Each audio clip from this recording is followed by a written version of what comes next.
You're listening to the Trade Show Insights Podcast, Season 21, Episode 5.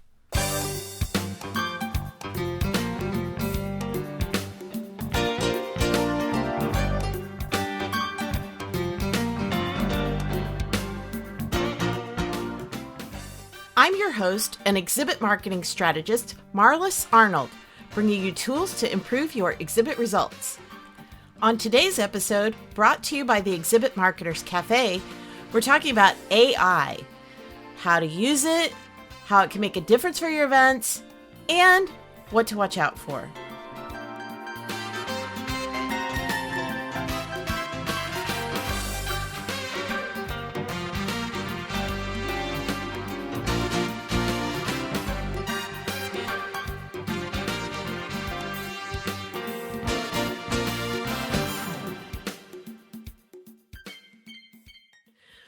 Well, there is no doubt that AI is a hot topic these days, and especially in the events world. I think a lot of people are still a little confused and hesitant and, all kinds of things. So we're going to dive into that today. We're going to talk event tech, but really drill down on AI.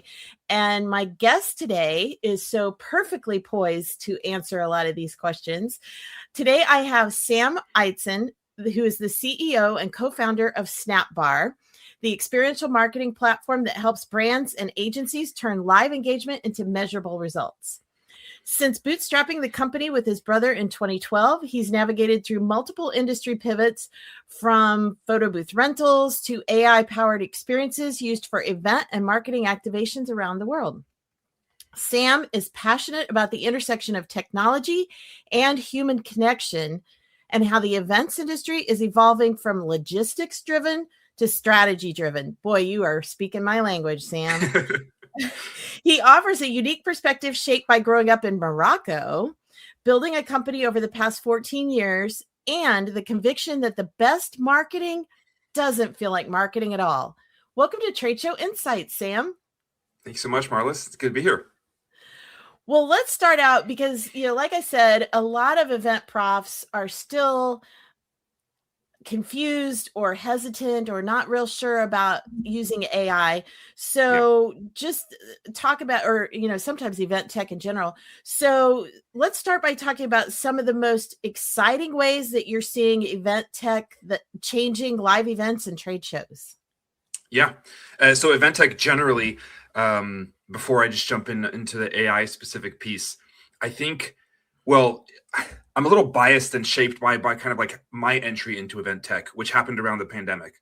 And I would say that event tech became, I don't know, kind of a hot topic during that period of time because so many logistics-based systems that people relied on had to kind of become technologified. That's a word I made up, right? But like, like literally like our product today was born because the client said, does the thing you do in person work online? And it's like, that was the big question. And at the time I had to say no. And then we built a solution that did. And right. So it's like, now we have event tech versus like just, what we were prior to the pandemic, which is like a photo booth rental company. And so there's all sorts of interesting things in the world of event tech that I pay attention to. I really like our lane. And so the one that I'm most familiar with happens to be, really like related to like engagement. So I follow a lot of companies that are working on different aspects of engagement, everything from like polls and kind of human interaction in live scenarios, visualizing those metrics in real time. I follow a lot of the companies that are doing a lot of like facial recognition or scanning, which then improves and speeds up registration, entrance, kind of tracking like booth or kind of trade show flow. And when I say I follow, I mean, these are the companies that are kind of in my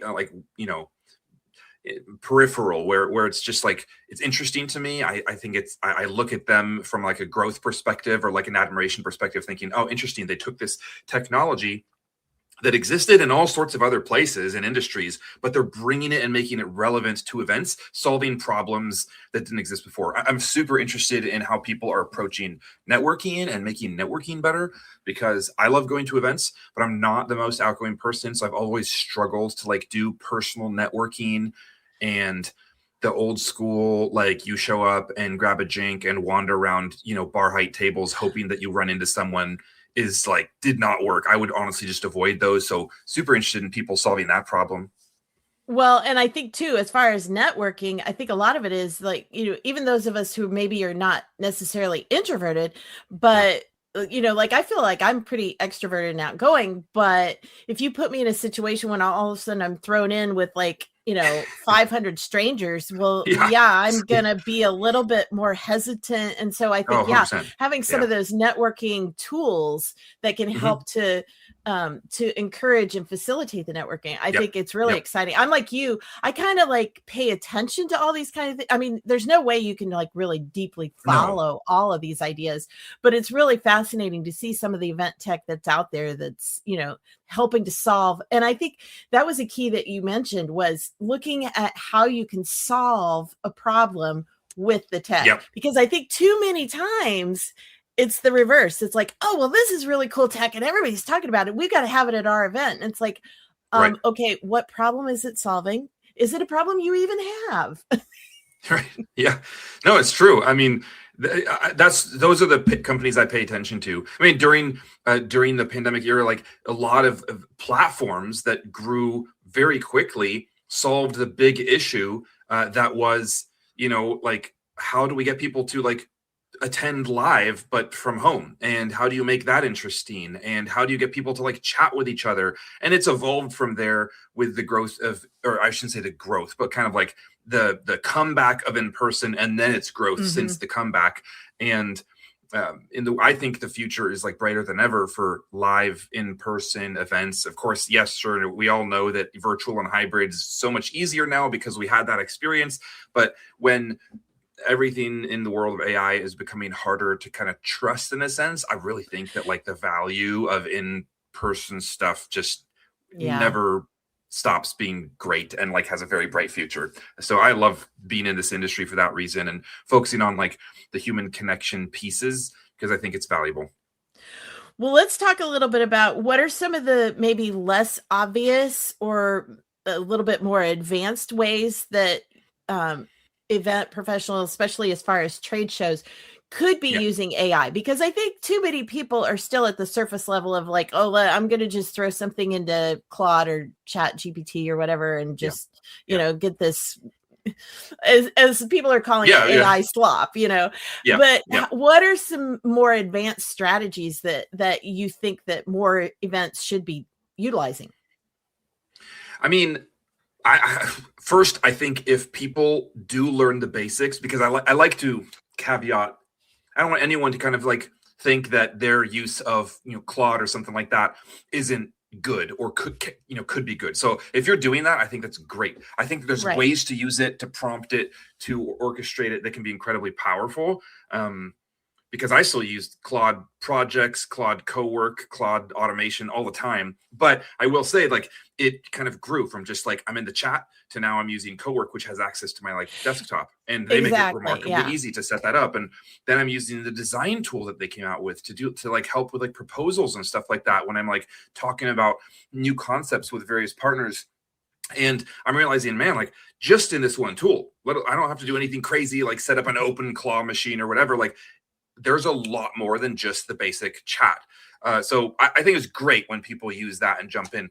But to go beyond there, I mean, what we are trying to do, even as a company, is not specialize in everything. So, and I'm not even talking about events right now. So, like as we think about the growth of Snapbar, it's tempting, especially because we are creating a lot of code and a lot of products and a lot of content, a lot of everything with AI, to think, oh man, it's just so easy to do now, relatively speaking. Let's just build this ourselves. I don't want to waste my time building something myself when I can pay someone else some reasonable amount of money and they're obsessing over solving that problem for me. And that's just like in general, like a business case. I think that translates to events, which is it's tempting for some people to think, oh, well, AI, I've heard that AI is like going to replace all the jobs or all this stuff. And so I think that it can do all of these different things for me. So, or they'll be like, I could just build my own version of this. And I've seen this at events where they'll try to build their own networking solution and it just going not horribly wrong, but like completely falling apart, not doing anything that it was promised to do. whereas I don't know, sure, it might have cost more money, And they've spent but you how could many hours doing that, creating exactly. It's just this, a total distraction. So I think from that perspective, if there is something that that an event planner, producer, experiential marketer is thinking about in the world of events that they think they could maybe do, or they have an idea about, I really am in favor of, because we do this for our own business, like, find the expert. So long as you get, I mean, obviously budget constraints everything, but like, if you can find someone is like an expert in this particular thing, it's pretty powerful. Like, investing in a company or a vendor or a partner that makes it their job to figure out networking, or to figure out photography, or to figure out recording sessions, etc. Yeah. Well, and exactly that, like you said, I think too many times people just go out to the name brand tools that, Yeah. Yeah, the that's true. generic tools that everybody's familiar with, and they don't realize that there's so many specialized tools. Like one you and I were talking about right Yeah. before we hopped on this call, one of my favorites I'm using for my podcast and other things is called Cast Magic, and it takes and not only creates the transcript, but it creates pieces of content from the transcript, so I don't need to go back, so. And disclaimer to people listening, you probably have seen some of these posts on LinkedIn that I've created about my podcast episodes, thanks to the specialized tool that's what it does. I mean, that's all it does. It's not creating all these other kinds of things, but it's focused in on repurposing content. And there's a lot of other tools out there, like you said, networking, there are tools out there that is what they were built for. And so, I think the biggest thing is, don't get so hung up on, oh, well, there's only 3 tools, Yes. the generic tools that people use every day. And it's like, no, you don't have to try to make everything come out of those tools. Yeah. Or I think that's a great point. Or buy into too much the kind of, in my opinion, dramatic LinkedIn posts that talk about someone building all of the tools themselves. I just think it's a ridiculous waste of time. It's not realistic. For a lot of events, it's way too risky, honestly. Like, you can't deal with like homemade tools when you're dealing with 10,000 people at an event. I mean, maybe you could, but like, I wouldn't. Well, who wants to? No, yeah. And that's the other thing in events too, is like, there is this element of like responsibility that falls on an event planner or a producer, and that responsibility is then shared and put on vendors. And it's the reason in the world of events, once you find a really good vendor, it's hard to move away from a vendor if they are consistently delivering for you. And I'm all for that. Like, if a vendor continues to deliver, keep using them. But that's where you kind of that's another potential tricky part, which is like, there are more vendors out there, and just because you've used one for a few years and nothing horrible has happened doesn't mean that you might be able to find something that's a lot better by looking around. And I mean, I love competition personally in sports. I love it in, and I like it in business. It's like, I am motivated to create a better product when other business people are creating great products in my space. It makes me want to do better and serve our clients better. Well, and on the flip side, because I've also learned this the hard way, is it never hurts to be familiar with more than one vendor of a particular tool, because you never know when the one's going to go out of business. That's very true. That's very true. Yeah. No, it's a very good point. Yeah. And I think AI is, it's scary. There's a lot of it that's scary, and there's a lot of it that's unknown. But the more that I've kind of, and my company has gotten into how it works, trying to integrate it into our business systems, learning, oh, that didn't work as well. Okay, never mind. We're not, like, we experiment and we definitely get things wrong as we try to roll AI into more and more function, to automate more, to build more. It's not all perfect, but just like any new technology or any kind of like learning process, you realize what works well, what doesn't. You adapt, you pivot, you do whatever you need to do. And we today have incredible workflows that use AI, that I'm very, very grateful for. And it's like making our work and our product genuinely better, not just faster, but like, it's making it better, which I think is what kind of gets glossed over sometimes when everyone talks about efficiency. It just kind of, people feel like, oh, it's just about a matter of speed. Well, I don't think it's always a matter of speed. Sometimes actually, I think it produces better results, better products. it's not just that, like, I don't know, like you could probably learn how to edit video if you really wanted to, but some automated system trained on the right way to cut things and paste them and splice them and you know, like it genuinely might be better than however long you could spend to learn. Not just it makes it faster and avoids, you know, the process of you having to learn it. So, and I think that's a helpful way to look at it too. Like there are some ways that it actually improves the output.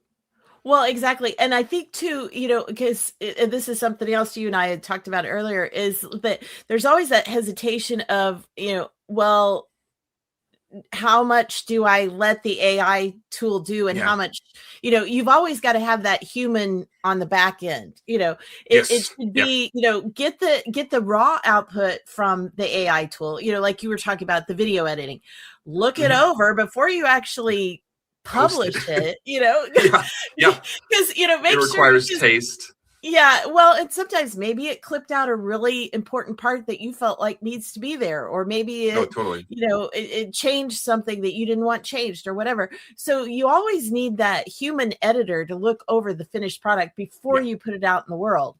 So I think 100%. That's really important too. It's like, you know, it's so well, and I'm seeing this a lot, like with especially with AI video. I've seen television commercials that are so obviously AI generated, you know, because all that you can tell the people all have that kind of sort of almost painting, but not quite, almost realistic, you know. It's like they have, you know, and it's like, and they'll have the really jerky movements or something. It's like, I'm like, oh, you know. So I always tell my husband, it's like, oh, well, that one was AI generated, you know. And it's like, you don't want to be putting stuff like that out there representing your brand, because you need to make sure that whatever you're generating in AI is, I mean, it's going out there as you. So you've got to be the final step in the process. For sure. I mean, a lot of people talk about AI slop generally, but if there was better curation going on and no one posted like AI slop, no one would be talking about AI slop because you'd never see it. Now, you'd still notice that something's AI versus not, but there's a massive difference between like, a good video and a bad video. And it's up to you, the human who's clicking publish or post or whatever it is, to determine, like, what do I care about? What do I want my audience to see? So whatever commercials you're seeing that use AI video for that, I mean, do they care about the perception they have with their consumers? I'm assuming so.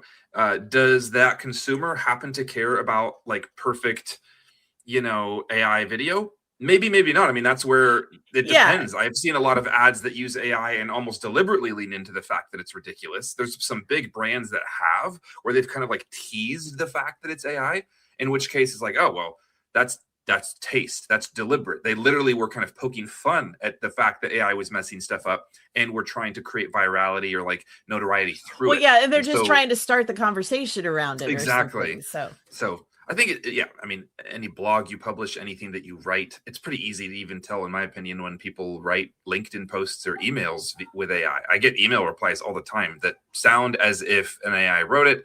And it's like, okay, like, I don't really care.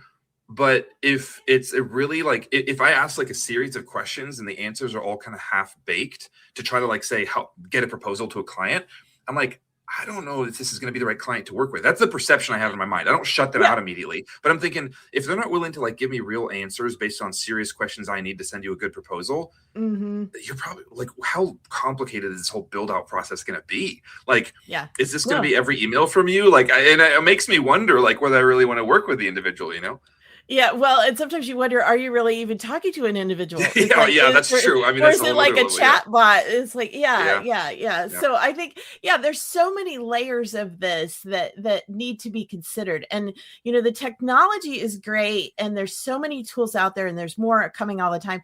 And I'll get some of your favorite tools from you, Sam, and we'll include those in the show notes so people can see good. You know, some of the tools you use, and I'll include some of the favorites that I use as well.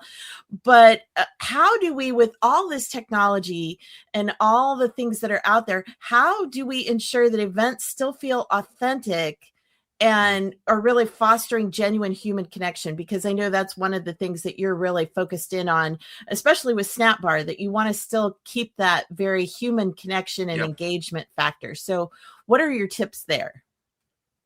Well, I'll maybe share like through the lens that we look at it as SnapR, because that'll be the most genuine. Like this is how we think about it on a regular basis. So we deal a lot in the worlds of photo and video, and we have for the past 14 years, and we did it before AI ever existed. And a lot of the same principles that we chased back then, we're still chasing, i.e., we really love it. Like we used to even have a slogan. We've kind of gotten rid of it now just because we didn't use it enough. But it was like this idea of like never stop smiling. Even our logo is like a play on a camera lens / a smile. Oh, And yeah. we've been in the world of photography, photo booths, photo experiences for a long time. We really loved that at events we were able to bring this element of like joy or smiling, and like a moment to like forget everything else and like pose or whatever. And of course, today in AI, maybe you don't have to pose as well because AI is going to make you look any which way, that the experience is going. But it's pretty interesting. And seeing people's reactions and seeing their smiles and see like it's pretty awesome in person. I've literally seen people laugh so hard with their friends in person when they get some result back from Yeah. like using one of our products. And so I love those moments just generally. We like them because they make us feel good, regardless of what it does for the business. What our company tries to do is balance, and I think most companies need to balance this, is like those meaningful kind of moments of human connection and the real like parts of being human with business value and making money and staying in business and delivering, like results to whoever hired you to do the thing you're doing. It's like really easy to think that you're just gonna, only focus on the human moments. But of course, there's brands that want to make money and market, and there's leads to get, and there's trade badges to scan, and all the other stuff that exists in the world of events and trade shows. And so we try to balance both. I mean, the whole focus of what SnapR is working on and a platform we have coming is literally creating special moments for people. Again, we're not using the slogan, but like, how do we create moments where people have a reason to smile? They never stop smiling, like give them a reason to like have a joyous moment with friends or by themselves or whatever. And then how do you relate that to the ROI of the event, the data? What do the analytics say? Did you get the lead info in that interaction? Does it make it a better, smoother process? This is kind of how we look at it. And I think you could like apply that same filter to any number of event tech companies or any number of events, which is like, it's really easy to copy paste whatever you have seen done and assume that it's going to work for the event. But like, it just doesn't. Every demographic's different. Every Right. event is different. The type of people, the conversations, the inside jokes, the things they want or don't want to do, where the event's located, like all of this matters. It's kind of like a web of like complexity. And it really does take intention to figure out like what is going to make it special for those people at that point in time, at that location. Like, and there's just no way around it. And so that's what we do as a tiny little micro vendor in the bigger scheme of things. And I think like I would assume that the best agencies, the best caterers, the best AV companies are all doing a version of this. It's not just like, sweet, we've made this sandwich 10,000 times before. Let's just throw the sandwich in a paper bag at everybody. Like, no, it's like the best food experiences somehow are different, and they maybe relate to the location you're in, and the DJ isn't maybe playing the same song you've heard 1,000 times at every other event. Like, you want to curate the moment and the experience. And if you line a lot of vendors up or a lot of experiences up that do that well, then I think the event is a huge, like that is very different than, a copy paste event where you bring in the same old vendors and you go to the same old location and you do the same old thing because you saw it work 2 years ago and you're just thinking it'll still work. And that's just not true. Like in the world of events, you cannot be stale and copy paste everything. No, that is so definitely true. It's like, and especially when your competitors are innovating and you're not. Yes. I mean, it's making it that much more obvious that you're, lazy. Yeah, exactly. To put it nicely. Out of touch, Right. So what are what's one piece of advice that you would give to trade show organizers or exhibitors about what do they need to be looking at right now? How do they need to be thinking? Because obviously especially in the world of AI, things are evolving so fast. What do Yeah. they need to be paying attention to right now to be prepared for their events coming up this year, next year? Yeah. Yeah. A big trend that we're seeing in our own business and that I've definitely heard other people talk about is personalization. It's like making events Mm, feel personal. This kind of speaks also to what we just were talking about, which is how do you make it feel like special? Well, not everything has to be personalized. You don't need I don't need my name written on a sandwich that I'm going to eat, right? But well, yeah. the idea, the idea is like, but how do you like take as much that you know about me and make the event work for me? Now, of course, it's more than just about me. It's about 700 other people or 7,000 other people, and each of Hmm. them have their own kind of like personalized track that they'd love to go. But the more of these elements you can put into the event somehow, some way, the better, And right? So again, again, there are like tools to help with that. 100%. Yeah. Get asked to do it. Caterers get asked to do it. Is, like what event have you been to recently where there's no gluten-free option or no dairy-free? Like, of course, you have to Yeah. consider everybody, right? And so the more you can personalize to all the different groups, the better. And in our world, the world of engagement, the world of kind of like experiential marketing, I mean, that's what we're focused on. Why? Because the more personalized someone feels a piece of content is, someone feels an Hmm. experience is, the more likely they are to remember it, to talk about it and share it, which a lot of people want because they're trying to sell tickets for next year's event, right? Or get Right. attract, um, or it'll like draw people to a booth, a trade show booth. So a lot of think about like really popular trade show booth ideas that I've seen over the past couple of years, like customized hats or personalized hats, where they'll like very quickly like you Oh, get to yeah. pick a sticker and why is it so popular? Because you get to pick from all these little bits, you put them on the hat, they kind of like stamp it down, it seals it to the hat, and now you have a personalized hat, not just one of 700 hats they brought with their logo on it. Yeah. Like it might have their logo on it somewhere, but it's also personalized to you. And again, Exactly. that's a big theme we're leaning into. And AI, funny enough, is actually very, very good at this. It's very helpful at personalizing content and experiences to individuals. So this is a great opportunity for people to like partner up with AI to do better at personalization. It's what we're trying to do with a lot of our products is use AI to help personalize the outputs, the content, these ideas. Hmm. Yeah, exactly. Exactly. And like you said, it doesn't necessarily have to be personalized, like every single Yeah, yeah. piece personalized to one Right. particular person. But like you said, just having ways that it can be tailored and they can feel like it was their own Right. personalized experience that they're creating for themselves. I think that Right. that is such a big key. So, Yeah. Sam, any final thoughts?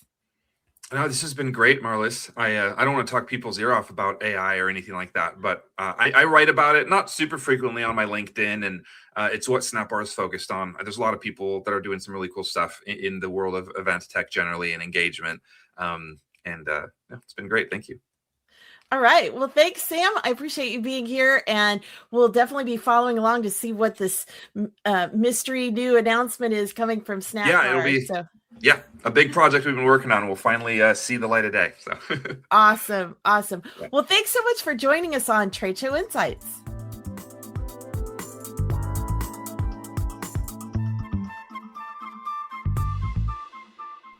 Be sure to follow Sam on LinkedIn and check out his website at snapbar.com, and we'll have those links in our show notes as well.